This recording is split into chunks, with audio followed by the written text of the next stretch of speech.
Salam tentrem rahayu. Sugeng pepanggihan kalih kula Wiwin Kristiana saking GKJ Tengahan Klasis Kebumen. Renungan Sabda winedar ing dinten menika Senin 17 April 2026. Waosanipun saking Yehezkiel 3 sekawan ayat 17 dumugi 23. Jabur 100 setunggal Petrus gangsal ayat setunggal dumugi gangsal. Kanthi irah-irahan konco lan seksi. Natsipun kapendhet saking setunggal Petrus gangsal ayat setunggal.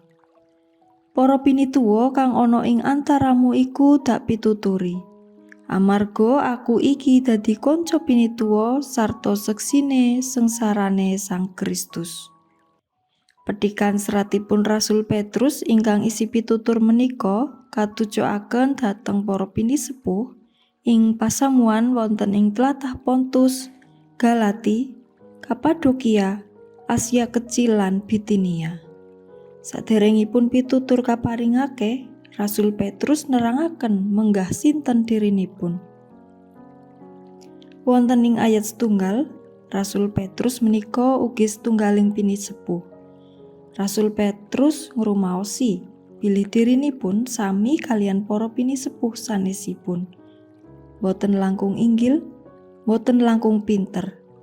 Ingkang langkung namung pengalamanipun anggenipun dados muridipun Gusti Yesus.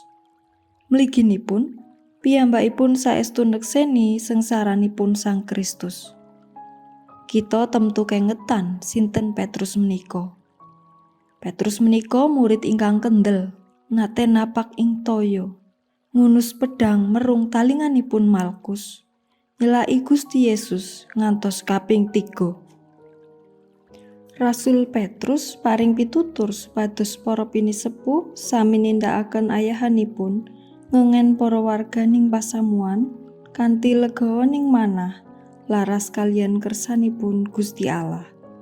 Pitutur menika temtu kadasaran dening pengalamanipun minangka pendherekipun Gusti Yesus. Rasul Petrus sampun ngraosaken kados pundi dados murid ingkang kendel, nanging ugi boten sampurna awit sampun nyelaki Gustinipun. Rasul Petrus boten lingsem dados seksinipun Sang Kristus, senadyan boten sampurna kathah kekiranganipun. Kados dene Rasul Petrus, kita ugi katimbalan leladi ing satengahing pasamuan. Sinaosa boten sedaya ing kalenggahan pinisepuh, kawontenan lan kasagedan kita mawarni-warni. Wonten ingkang dados pinisepuh, diaken, pengurus komisi, pengurus wilayah, saha dados warganing pasamuan. Rupi-rupi ayahan menika minangka timbalanipun Gusti lantaran pasamuanipun. Mila kita tampi kanthi panuwun lan sesarengan nindakaken ayahan menika kagem kaluhuranipun Gusti. Kita ugi perlu paring paseksi minangka para paladosanipun Gusti ingkang gesangipun tansah ngabekti dumateng Gusti.